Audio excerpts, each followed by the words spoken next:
Good morning, everyone. My name is Mike Falkowski. I'm a research associate professor stationed at the Cloquet Forestry Center. Mike Cranky couldn't be here today, so I'm filling in as facilitator for today's webinar, which is on forest applications of LiDAR data. I'm going to go ahead and introduce Professor Paul Bolstad from the University of Minnesota Department of Forest Resources. Paul teaches courses in GIS and land use planning and has research interests in forest ecology, ecophysiology, GIS, and remote sensing. Just as a note before Paul gets started, feel free to type questions into the chat window throughout today's presentation, and I will do my best to respond to questions as they come in via the chat window. And then also we'll have a wrap-up at the end where additional questions can be asked, and we can key in on a couple questions that come in for the whole group. So with that, I'll give it over to Paul. Thanks, Mike. I wanted to ask your forbearance for two things that hopefully won't be too bothersome. One, technology being technology, my internet connection was down this morning, so I'm in a colleague's office, and I'm hoping I have all his equipment figured out. I won't push any wrong buttons, I don't think, but that's always a switch. The other thing is I'm just getting over a fairly bad cold, so I'll try not to cough into the microphone too loudly or try to cover it up when I do, but there may be a rude interruption by myself. With that, I'll get going. I'd like to introduce LiDAR technology to you. Now, this is just a basic or background. I'm not going to give you specific tools for using LiDAR. Rather, at the end, I'll point you to some resources, because with most things, it takes a little work to get the value out of it, and it's more than you can give in a 1-hour webinar or lecture or seminar. So one of the things that we're really fortunate to have here in Minnesota is relatively recent statewide coverage of LiDAR. Now, there's a lot of reasons that this has occurred. One, because of the dropping price, and two, because of a series of natural disasters, primarily flooding events, and the ability of better digital elevation models to provide better flood and disaster planning.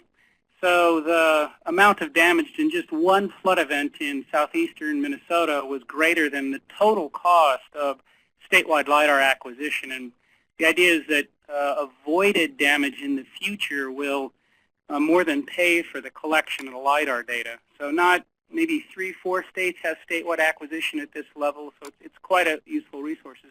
Now, the good thing is that they collect the LiDAR data and it gets information on more than just the land surface. It gets information on the vegetation above the land surface, and we can use that to maybe aid us. Now, LiDAR is a fairly straightforward technology in theory. You're basically looking at a laser beam that comes from some source, bounces off a target, and comes back to a receiver. And if you just have the travel time and the speed of light, you can measure the distance. Now, the great thing about these LiDAR systems is that with GPS, we can very accurately know where the source is and the direction of the laser pointer, so we can get the location of the target to a very high level of accuracy. In experimental systems, we can get sub-centimeters, so a half-inch, quarter-inch, from a plane, the LiDAR location. Now, in application, there's some degradation, so we're typically in the few inches to foot location, but the newer commercial systems are in the couple of inches pretty repeatedly. Airborne LiDAR, and these are almost always airborne platforms. People have talked about drones and from satellites, but there are various issues that keep that from being a practical reality today for the fine scale measurements we're making. Basically rely on a unit that traces LiDAR pulses across the landscape, and with the GPS knowing where you are and the orientation of the plane and hence the LiDAR instrument, we can locate these points very quickly and very accurately across the landscape. So LiDAR basically flies across, and we're getting returns here from every spot where the LiDAR hits. And we get what's called a point cloud. Now, these are X, Y, and Z coordinates for every return. So there's a LiDAR shot down. It hits off a part of the tree and returns. Now, the interesting thing about these discrete return LiDAR, it's discrete because we're only measuring a certain number of returns, is you get penetration. That is, you don't get just the top of the canopy for many of these returns, a portion of the energy travels through the canopy and hits lower canopy portions or the ground. So we might get 2, 3, 4, 5 returns. Theoretically, you could get an infinite number of returns, and that would be waveform LiDAR, and the discrete return just samples that and gets some number. Now, typically, we use the first and the last return. So it would, the first thing that gets a signal over some threshold, and the last good hard return, which is typically the ground return. And this could be any object. It could be the vegetation we're interested in, or the ground surface, or some combination of the two that gives us tree heights. So you can get in these cross sections. So here is a study site that I've worked with in northern Wisconsin, where we have a line here and a profile along that line. And you can get a LiDAR-derived elevation surface to get where the ground is from all these last returns, all these black returns down below. But you also then get first or intermediate returns from the canopy. And this is the information that's useful to us in forestry. Primarily, we're using the density of the returns, that is the number we get relative to the number that we send down above the surface. We're using the intensity, that is how strong the signal is returned, and then we're using the height. So the biometry is basically related to the height and density of returns. It's kind of like using height for site index, or using the diameter of the tree to get some measure of the crown size, which is related to the volume of the tree. Well, we're using those related measures to get information about the forest. So the properties of the LiDAR sample, you have a beam footprint on the ground. These things have basically an angle, a pulse angle at the instrument, and as you get further away from the pulse source, you get an expansion of that via the pulse angle. So you'll get different ground footprints. And the footprint varies a little bit across the swath. It'll be a little wider at the edge than at the middle. These typically operate from 7 to 15 degrees width. And so you get a little bit of a expansion, but mostly it's the flying height and the instrument aperture that sets the pulse size on the ground. And the footprints are typically in the neighborhood of a foot roughly on the ground for the way systems are operated now, but it's basically getting a smaller and smaller footprint as these develop. So 10 years ago, the footprints would have been much bigger, 1 to 3 feet, and in the near future, they may be much smaller. You get the returns per pulse. Now, typically, instruments are returning 4 per pulse. Sometimes they're returning 2 in the older instruments, and we're getting higher numbers. And then there's sort of the density and intensity threshold that you set for a particular operation. And those all depend on the flight. So you'll go up and do a collection and set these parameters.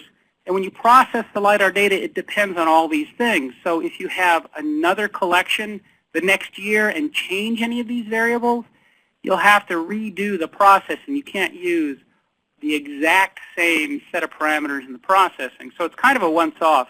And the great thing is you can cover huge areas, so you can get lots of information for a huge area for that one collection. So you have a pulse coming down, and you have, let's say, the first, second, third, and last return. If you look at the waveform, this is actually what's getting measured is the amount of energy that's returned, that LiDAR energy that is coming back. And they'll, what's called level slice, they'll get thresholds. So you'll get the last return and the first return, which are generally pretty strong, and then you'll get intermediate returns, and they'll typically sample, if they're getting 4 returns, the second and third that are the highest peaks. Now, not always, but that's typically what they'll do to get the highest peaks. So we have this beam angle. They'll specify it in these milliradians, and we're in this right now 6 to 18-inch range, really common. And again, they can adjust that, and it'll vary across the flight. So if you have a lot of terrain, for example, up on the North Shore or down in the driftless area, you'll actually get a footprint that will vary from one LiDAR swath to the next, or edge of the swath, because when you're at the top of a coulee or down on the bottom, you're getting basically a variation. This now will typically be a few percent to maybe 10%. We try to adjust this because with a larger footprint, we get lower energy for the returns and lower spatial precision. But if we make it too narrow, then we miss. A lot of the canopy will travel through and hit the ground, and we'll get too much energy from one location and not enough pass-through. So they're actually adjusting this before each collection. Again, the scan angle, they can be as high as 45 degrees, but typically we're trying to get that 15 to 7 degrees. The wider the swath width, the less time the plane has to spend in the air and the more ground it can cover. But then the bigger the airs and the side look, and so the bigger the variation. Typically, we're in this 7 to 15 degree range. Now, this is an example of the actual ground return footprints here for particular LIDAR acquisition. Now, this is some data from Minnesota in the southwest portion of the state, and you'll see this patterning in the swath. So they'll give you an average density, let's say 2 returns or 3 returns per square meter. And we use the metric system, I'm sorry here, but that's the way the folks talk about LIDAR acquisition. So that would be 2 or 3 returns for every 10 square feet. But the pattern depends on the plane tilt and the flight and the pattern going back and forth. So you'll have larger holes than that. So if you get a reported average return density, you'll have areas that are, maybe 2 or 3 times that that characteristic dimension. So if you say you get 2 returns per square meter, that means that you'll get maybe 30 or 40 centimeters, or about 1 foot or 1.5 foot between the returns. But it's not at all odd to get 2 feet or even 3 feet between a return because of the way these patterns run together. So the density varies across space. And typically then you want to be looking at features that are 10 times the area of your smallest footprint. So if you have return per square meter, then you're really looking at basically something like 10 square meters, or a return per square foot, 10 square feet. So you want to think about collecting data on canopies that are at least 10 times the area of your sampling frequency is kind of a lower threshold. You're not going to be able to detect something that's only 1 foot wide very reliably if you have 1 return per square foot. So it's maybe something that covers 10 square feet or 3 feet by 3 feet roughly that you're going to be able to see. Now, the plane flies back and forth, and they try and not to get gaps. They really try and not get gaps because they have to go back up and fly again. So you get this pattern of swath overlap. It means that the density of returns here, as the plane flies back and forth sweeping, gives you areas where you get a double swath. That's what they're trying to do. But some places you get a triple swath. So they have 3 swaths overlapping. And sometimes you get a single swath. Every once in a while you get a place where they're just 1 and the 2 from each side don't quite overlap as much, so you get a single swath. Now the reason this is important is the density changes across the landscape as a function of how these swaths go. So most of our processing looks at our relative density. You're looking at the number of returns that you got in an area versus the number of LIDAR shots that went down in that area. And so you always have to think in your processing that I'm going to have these swaths with varying ranges of density, and if I just counted the number, it would give me a biased estimate of the number of returns because I have more in a location than in another location in some really random and non-very useful pattern across the landscape. So the returns per square meter, again, is an average, and so as I showed how they vary internally, that is between these little individual sweeps, they also vary by swath. So that affects how we process things. Now here's an example of the number of returns. You see here the number of returns per square meter from 1 to 10. They're actually as high as 14 in this sample, but I just cut it off at 10. And this is a mature hardwood forest, actually an old hardwood forest on an old growth on an island in Kandiyohi County in a little lake there. And you can see that you're getting basically 0 return to this white area in a pattern over the water.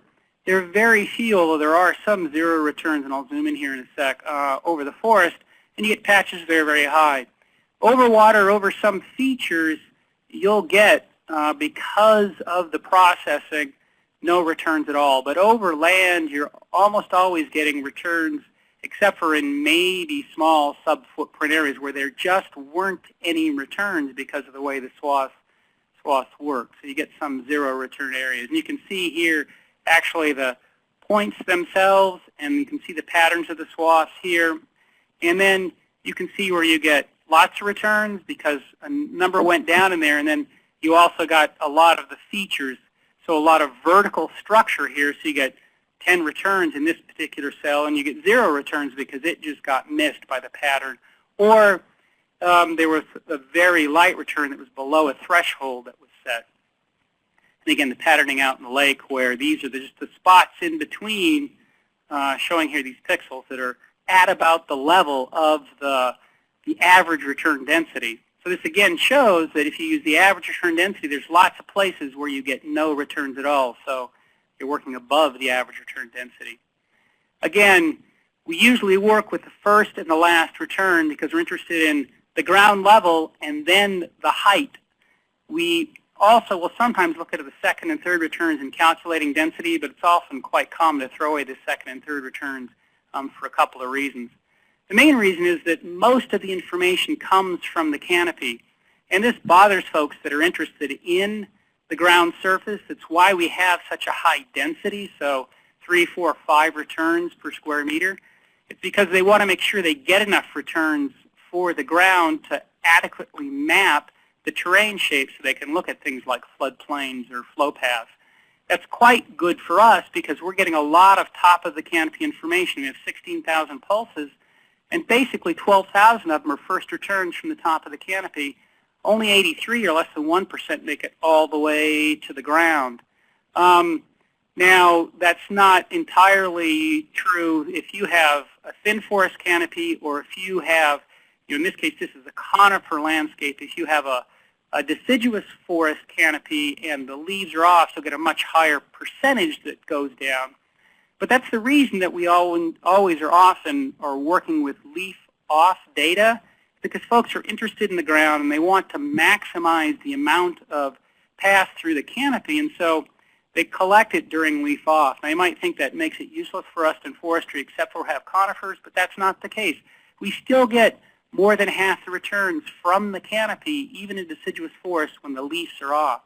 Now, if you're collecting the data specifically for forestry or natural resource applications and looking at the vegetation, you'd specify leaf-on, but we rarely have that luxury, and with very few cases. So what good is it? Now, this is, again, a conifer forest, and this is out in the Andrews experimental forest where a lot of work has been done, where it's just a slice. So they basically took an area about 20 feet wide and then looked at all the returns and classified them by height. These are quite tall trees, 80-plus meters, but there's useful information there in the heights of the individual trees and the density of the canopies. Primarily, we're using these two factors, height and density. Height's important because, as we know, the age varies. Height index is a measure of the relative height growth as a function of age that gives us the productivity. But we can also then look at the percent of returns, and so we're using these two main things. It turns out that as leaf area is the engine of productivity and also the engine of stocking, measured densities give us the measure, sort of the crown volume, which is related to the stocking. The measures of height, if we know the age, are a measure of productivity. So we're basically using those two things, the height and the relative density, to give us measures of productivity. And if we know age, I should say measures of biomass, and if we know age, then we can get measures of productivity. So there's lots of things that we've shown LIDAR is useful for. So we can get ground elevations. That's the main thing. You can get terrain shape, look at wetland location, look at a lot of other classification schemes that give us information about the landscape. But we can get canopy heights, which is important. And then through density measurement, get biomass. Folks have done sequential measurements in places like Norway where they do this on a frequent basis. If you do 5 years apart, you can get height growth, actually measure the physical height growth in the stands through repeat measurements. And we can get leaf area, percent cover, or stocking density.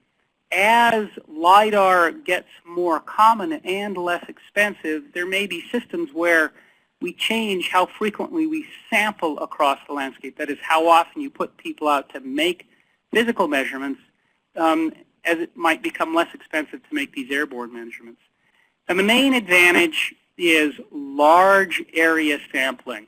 We can collect data over tens of thousands of acres in a season, and we have a high spatial resolution over those tens of thousands of acres. Now, theoretically, as small as 5 centimeters, but certainly at the meter level, so this is 2 inches, and at the meter level, at the 3 feet by 3 feet, we can get really good information with what we have now. Now, you might say, I don't need information on every square foot or every 3 square feet or 10 square feet, but the notion is that you can fly these over large areas and get much better information with reduced ground sampling. And there's lots of applications that are proven, so forest biomass, some growth, some carbon exchange. It's being integrated into measure vegetation type better. And then some folks are talking about phenology or disturbance. For example, there's a bunch of work in Australia showing that you can do a much better job of mapping the fire damage or fire intensity using Lidar data before and after. So if you have a recent inventory using Lidar, you get a very good estimate of the damage. Now, we can do a lot of other sorts of things that they're looking at NASA.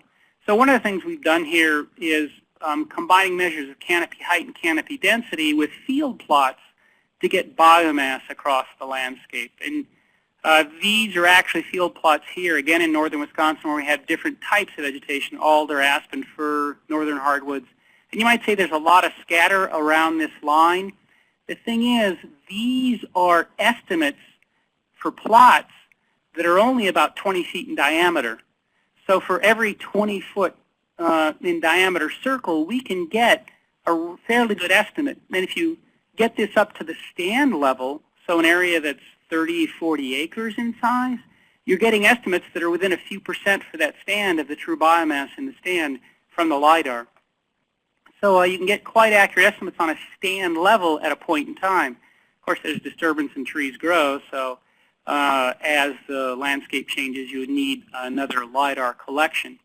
And basically, we can also identify, well, species maybe not so much, but conifers and hardwoods certainly well, and aspen versus other broadleaf deciduous canopies fairly well. And so we can basically then split those and analyze them differently to give us volume and biomass, or canopy structure like the vertical distribution of leaf area, and integrate those with models, which is something that the research community is doing a lot to get large area carbon cycling and other sorts of other things. The thing you have to remember, again, because as I talked earlier about the changes in flying heights, changes in scanning width, changes in the intensity, changes in the beam angle, if you fit a model from a particular set of laser scans to these various useful products, leaf area or biomass or growth, you're going to have to recalibrate the model. You're going to have to take field samples, again, typically within a year or two of the Lidar sampling, and refit the models. There are no general models you can apply to Lidar in general for any sampling. Now, you may get to a point where the instruments are robust and developed enough that we aren't changing these things, and you could get generalized models where you won't have to do field sampling, but we're not there yet. Basically, they're improving the instruments year on year, and they're generally reducing the cost some, but primarily giving us much better control and much higher densities of data. So 10 years ago, if you had a return for every square 10 foot by 10 foot on the side, you were real happy, and now they're talking about a return for every foot as being pretty common operationally. And there's, as I say, 10 returns per square foot that they're experimenting with now, so getting really fine-scale data. And at some point, it will just become a utility, but we're not there yet. So we need bare earth and raw elevation for a lot of applications, but for Lidar tree heights, we need the returns above the canopy. So we have to appropriately identify the first return, and we have to be careful because we don't have a guarantee that we've hit the top of the canopy. So we really want to do leaf-off heights, but leaf-off heights that are near the top of the canopy. And if you're getting some canopy penetration, that is, you have just the twigs, you expect that you're not going to get a return off the tallest twig. So there's a real question as to how good a job we do. We'd expect a bias that's underestimating the height if we were just looking at first returns. There have been a lot of studies that have basically looked at profiles and actually gone out and measured tree height, so you can GPS your location when you're measuring the tree height, and then co-locate that with the Lidar. and you end up getting very little bias, surprisingly, in leaf-off. So here's a leaf-on and leaf-off for a profile here across a landscape. You can see these are some black spruce in the lowland, but we have here sort of a mixed aspen stand and a northern hardwood stand, deciduous stands where the leaves are on and leaves are off, and you get a slight difference, but it's really hard to tell here in this leaf-on data a difference in the set of returns than in the leaf-off. And if we look at the average heights versus measured heights, there is, on average, a small cost, so we're about a half a foot to a foot lower in the average height on the leaf-off versus leaf-on, but it's really a much smaller cost than one would expect when we have this basically 1 to 2 return per square meter data. So in a 3 foot by 3 foot square, we only have one return, and we're still doing a pretty good job of getting the canopy height, even over aspen and northern hardwoods when they're deciduous. So we can use leaf-off data, which is great because most of the data here in Minnesota is leaf-off. So tree height's a local maximum. The bigger the crown, the harder it is to sample the tree height. So we basically have to make sure we get a good estimate of the ground height and then a good estimate of the top of the canopy. And we generally do a reasonable job of that. But we, in the processing, have to make sure when we have bigger canopies that we do some techniques that allow us to identify sort of the whole canopy to get an individual tree height. It is quite interesting. So this is an area here where you see there's a house. This is, again, in Candy, Ojai County, and we're looking at the heights here. So the darker the green, the higher the trees. These are the ground returns, the browns, and these intermediate oranges to yellows are intermediate returns within the canopy. And you can actually identify individual trees and crown diameters. So this is our data on the big trees. You're getting, from an aspen anywhere from 10 to some of these large elms, a few hundred returns per tree, and you can identify then the tree, and you can then maximize or get the maximum measure within the tree canopy. So we can go ahead and do that. We don't always sample the local maximum, and tree height is a local maximum. And so we can do some things to even buy back that half a foot if we want to get an unbiased estimate, and that's what some of these models do. The raw data themselves, though, give you a pretty good estimate of the tree height and the tree density, and so you can fit some relatively simple linear equations to give you tree height or tree biomass or productivity across the landscape from the kind of field plots that we typically collect. Now here's a canopy surface model. And this is basically just joining all these maximum heights, and it looks kind of goofy, but this is often the sort of thing we'll use in our actual analysis. So here's an example of some sampling we did. We had FAI-like plots, so we had the same design as the FAI data plots. We have these 7-meter radius plots plus micro plots. We have plots that are in the uplands and in the lowlands. Here, these green plots to look across a range of types, how Lidar data work.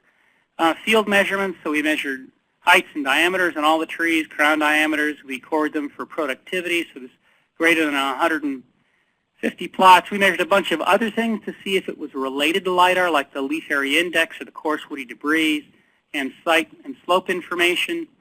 We had basically waveform Lidar that we use to get discrete returns through the canopy.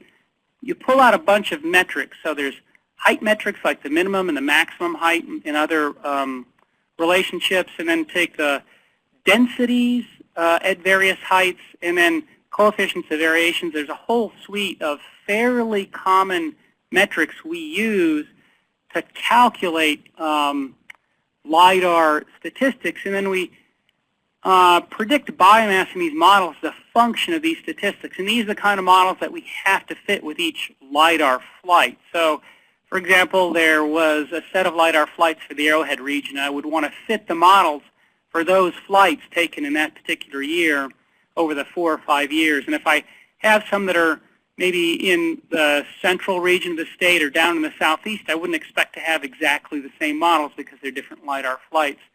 We have various statistical methods we use. Anybody fitting these models would know these because they're the basic sort of thing.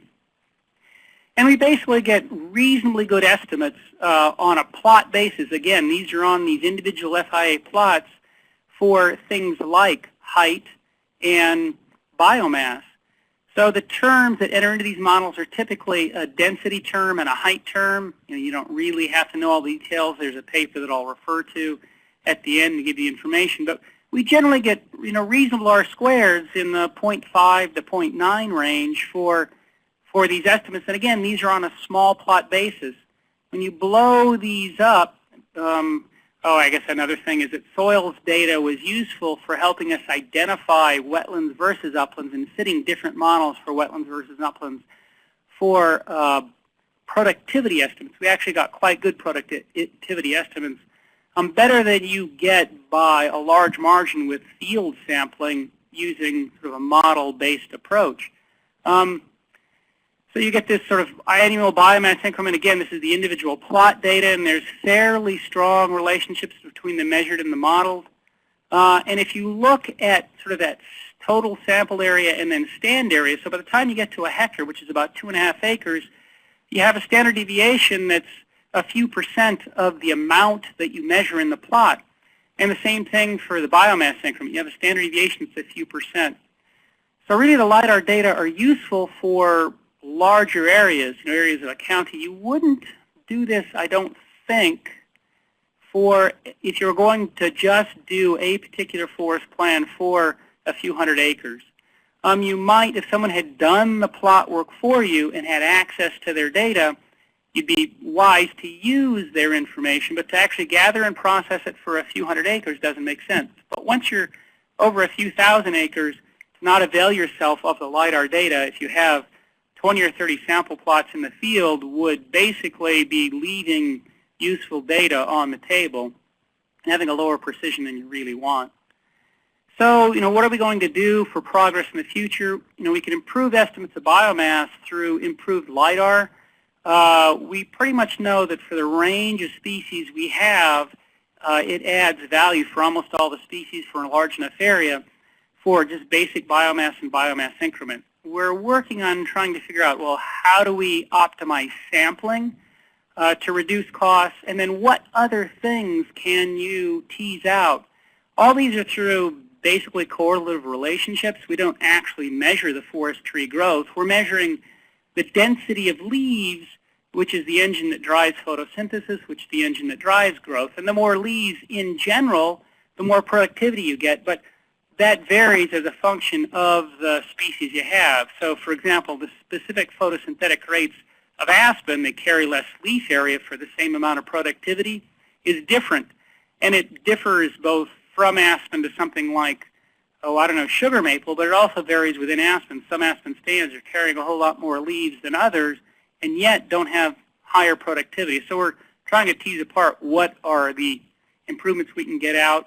And then also there's a lot of work looking at shrub and herbaceous plants. You're getting a lot of information, especially as these LIDAR improve, for smaller features. When we have 10 or 20 or 100 returns for every 3 by 3 foot area, there's a lot of information there. We're still figuring out how to tease that out. We're also getting much better canopy penetration with narrower beams. As the LIDAR get better, higher power and more focused beams, you can get more information. So pulling the vertical structure and information out of that is still a active area of research. And finally, if we ever do get to carbon accounting, carbon cycling, carbon components in bowls, carbon storage or below ground pools are the sort of thing that some folks in a few exploratory papers have shown you can measure. So leaf area index, again, it varies quite a bit across the landscape, and we might not manage stocking anymore because really what we do when we thin is we're making space for additional leaves in the canopy. We might start to think about actually managing based on leaf area if we can measure leaf area repeatedly and rapidly across the landscape. So we measure stems, and the stems are related to the leaf area, the surface area of the stems, but we might be able to measure that directly and start talking about leaf area as an important metric. Now, it's mostly in Scandinavia where they have operational LIDAR. In Norway, Sweden, and Finland, there's a number of reasons for that relatively low population density, relatively broadly dispersed, and a moderate value relative to other land uses, land base, and so they can sort of jump to these methods, but they have projects basically that show that you can increase the accuracy substantially while reducing the cost substantially for large area surveys. So 1/20th to 1/40th the cost of conventional inventories at basically double the accuracy. So you're sort of getting both. It's kind of a free lunch. Now you have to implement this systemically and system-wide. If you have folks in one county doing the same thing as folks in another county, you don't really get the value. But here we really have almost no cost for acquisition, so you have to download the data from a website. There is substantial cost, though, in the field data collection and in the processing. So someone actually has to sit down and do that. No one's done that for you. Now, next steps, you might say, I'm interested in looking at what's of value, and it's not a simple technology to use right away, although with relatively modest computing resources, you can process LiDAR data for a large area. So present-day computers, we're doing a lot of the processing on county-wide or multi-county areas using standard PCs, not souped-up hot rods. So these are 2- and 3-year-old Dell computers that are not top of the line. So the processing really is a function of the software you use and the knowledge and how you apply it rather than the hardware. Now, that's not to say there aren't things you can do to speed up processing, but computing isn't a real barrier provided you use the right tool. It's more the knowledge. So we've done a series of training in the Conservation Applications of LiDAR in the Water Resource Center here at the University of Minnesota. You can see the URL there. Now there's a bunch of sample data sets, examples of how to download data, examples of how to do some various kind of processing, both for terrain but also for vegetation structural sampling. Now, this is just introduction. It doesn't go through the field sampling or the modeling for fitting the equations. That's sort of the next step. But it will get you in sort of first steps along the path to identify whether LiDAR might be something that would be useful for you. And another couple of things, too. You want to resist the temptation to start processing data solely in ArcGIS. So we use it as a tool, and they do provide through their, if you have the 10.0 or 10.1 version, through their 3D Analyst extension, a bunch of tools that allow you to look at LiDAR data and LiDAR point clouds. We introduced that in these modules, but there are other tools, various both open source tools and actually tools the U.S. Forest Service has developed that at certain points in the processing make it worth your while to step outside of the ArcGIS ecosystem because the processing goes a lot faster and the data sets are handled a lot better, I should say. Now those are alluded to in these online videos and documents that we have, and so I'll not introduce them here. But if you're interested, you could basically send me the information or send me the request, and I can point you to them more specifically. Now with that, I'm done, and we can open it to any questions folks might have. All right, thanks, Paul. I just want to also mention quickly that I've been talking with people in the SFEC about offering hands-on LiDAR workshops where we can get into some processing and working with the data in the context specifically to forestry. So if that's a go-ahead, kind of keep looking at the FSC calendar, and we'll hope to offer that in the future. Other than that, we'll take questions.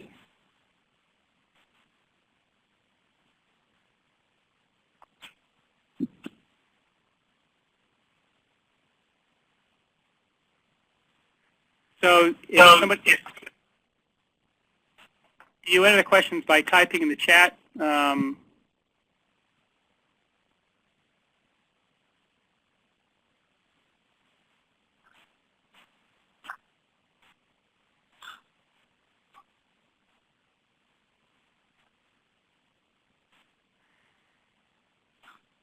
So there was a question, I guess someone is asking one now, but there was another question that people see Andy ask, and Mike's right, this sort of 0.25 to 0.5 meter accuracy. So a half a foot to a foot and a half accuracy is pretty common, and I think a lot of that you have to ask yourself when you're measuring, especially for deciduous trees, the canopy height, how accurate an individual tree height is.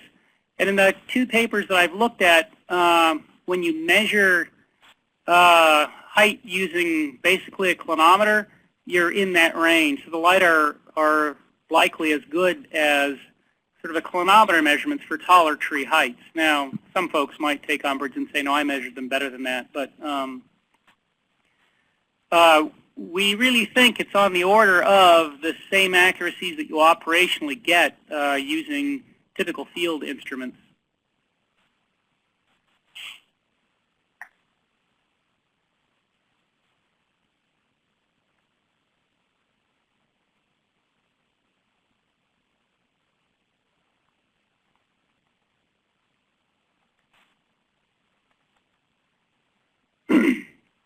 So I guess one of the things to mention, there is, if you're interested, an open source set of tools called LAS tools that are run on a command line that a lot of people use for LiDAR data pre-processing and density estimates. And so if you're interested, it's LASTOOLS. And that is certainly one resource, again, that folks could take a look at. There is also a software package called Fusion that's put out by the U.S. Forest Service, and that's a really great visualization software as well as processing software. It's free of charge, and they have a series of PDFs online, maybe 12 examples that you can work through at your own pace, sort of processing LiDAR in context of forestry applications. To find that, you would just Google LiDAR Fusion U.S. Forest Service, and it would come up.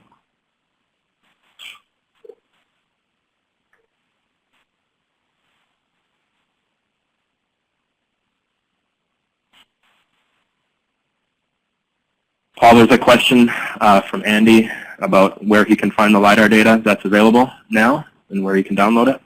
Okay, if you basically, the DNR has a set of tools. So if you do a search on MN space LiDAR space MinGeo, and I'll type that in, you'll get to various websites where you can download it. So, and we go through that in this conservation applications of LiDAR in the first steps. So we provide basically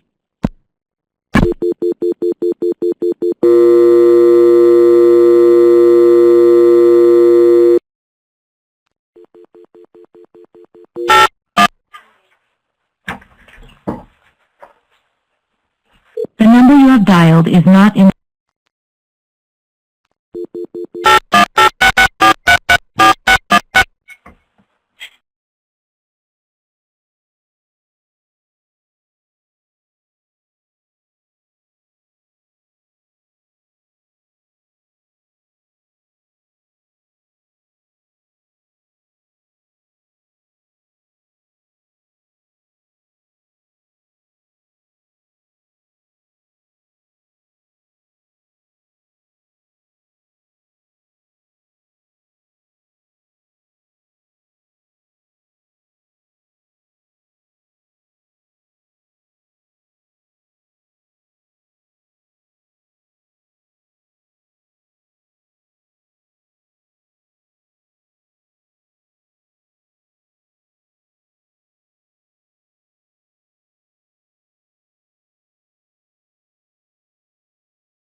Hello, we're back.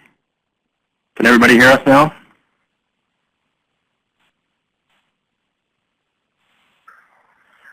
Oh, good. Everyone's saying yes. So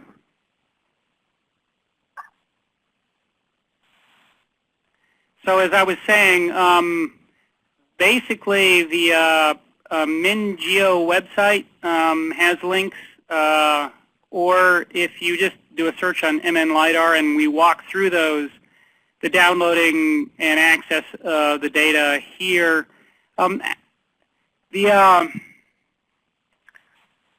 It might make sense for folks in an area to combine data. I don't know anybody that has developed the equations for converting a LiDAR to things like biomass for types, but fixed for a data set, if you had, someone could access the FIA or similar data, you could do an analysis and it could actually produce a biomass map for that particular acquisition by types for the entire North Woods. Now, I don't know if anybody is working on that, but it would be the sort of thing that if it were to be useful for a broader group, just gathering the information and having someone work through the data would be a service.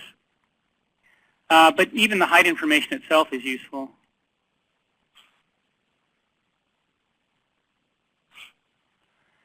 Someone asked, does the data that you get from the DNR need to be processed by the user in some fashion to get tree height, or is that done already? It does need to be processed in some fashion, and again, in this conservation applications of LiDAR, we go through the processing to get tree height. Basically, they give you the height of the return, and that height is the height above sea level, or something similar to the height above sea level. So you have to combine that with ground heights, which they also give you, and then calculate the individual tree, the individual return height, and then you have to look in an area about the size of a tree crown to get tree heights. So there's a little bit of processing. It's pretty straightforward.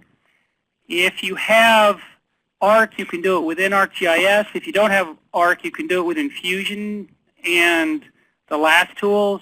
And actually, I prefer using those two. I use primarily a combination of LAST tools for the heavy processing and Fusion for the visualization. And so it would be very feasible, and I think if there's enough demand, helpful to run a small short course, a 1 or 2 day short course that that covers that. And I think that's the plan that Mike alluded to if there's enough interest. Yeah, that's what we're looking to do, hopefully in April sometime. But we have to look at the schedule here, and that should be announced fairly soon, I would think, if we're going to go ahead and do that. Okay. David Hernandez, maybe all of you have seen this, just said they've created canopy cover and canopy height rasters for the whole arrowhead. And again, that's the sort of thing that you could do for everywhere we have data. It's a big processing job. Maybe Dave can type how big it was. But it's pretty straightforward, I think.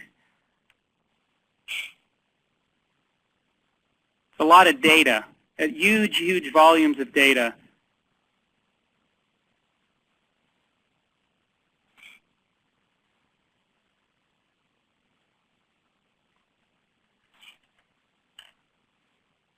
So Dave pointed out that he said that Bruce asked what size raster, and Dave said 20 meters, and that's typically a size. It's we have 1 meter data in theory from the sampling, but in the 8 to 20 meter is pretty common if you have sort of a 1 return per square meter sampling, because you get areas where you miss trees and you have to decide what you're going to do with missing data, and then how to average across canopies. And a lot of the bigger trees are in that neighborhood of a crown diameter of 10 to 20 meters, so folks use that a lot. The other thing is 20 meter size has the approximate same area as like a 10th acre forest inventory plot in terms of area covered on the ground. So if you're looking to join up your LiDAR products with field data, you sometimes have to think about what the size of your inventory plots are and try to match that with the spatial resolution of your LiDAR data. Yeah, thanks, Mike, for pointing that out. There ends up to being a bias. If you have your plot size very much different from your LiDAR aggregation size, and so you basically want to match them fairly closely. Another reason to pick a larger size.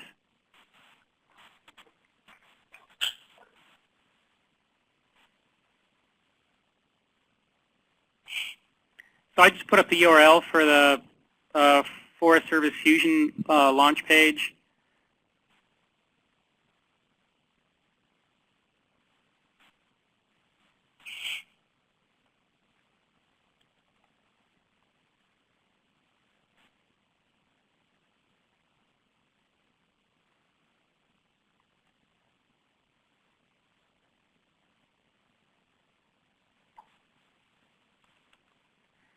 And then I just put up the URL for the last tools also. So the last tools are quite useful for folks that know how to program because they allow you to put these into basically batch jobs, sort of back to the old DOS, and they provide a real easy large area throughput.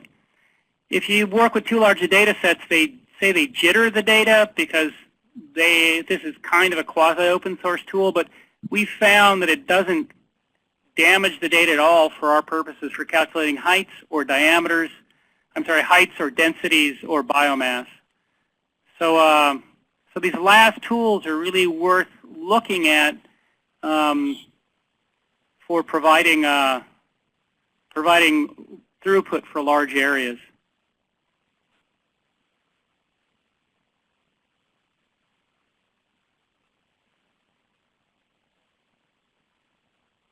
Well, we're getting pretty close to the top of the hour here. Is that time for a couple more questions? Otherwise, I don't know if we want to start wrapping up, Paul, or...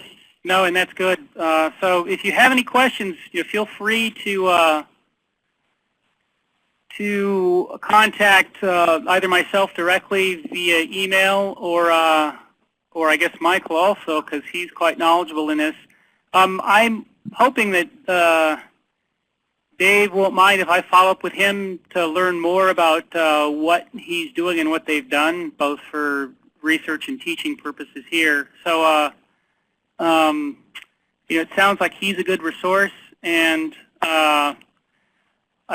hopefully this LiDAR data get used, and that we'll see more acquisitions in the future. The costs are dropping for the instruments, and I get the sense that the costs are dropping for the flights. In some future there may be drones that collect these things on a regular basis, because certainly the payload and package is really dropping in price, and the utility will more than save enough money to pay for it in terms of reduced field sampling. So